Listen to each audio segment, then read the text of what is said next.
இப்போ நம்ம கறி மட்டன் குழம்பு வச்சுட்டோம்.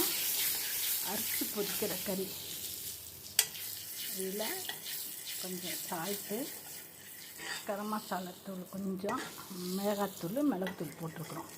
இப்போ அரிசி பொரிக்கிற கொஞ்சம் குழம்பு எடுத்து இதில் ஊற்றுறோம்.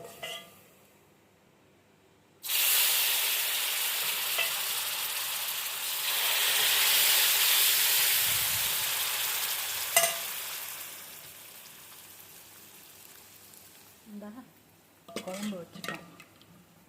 குழம்பு எடுத்துட்டு கறி, இதுதான் அரிசி பொரிக்கிற கறி.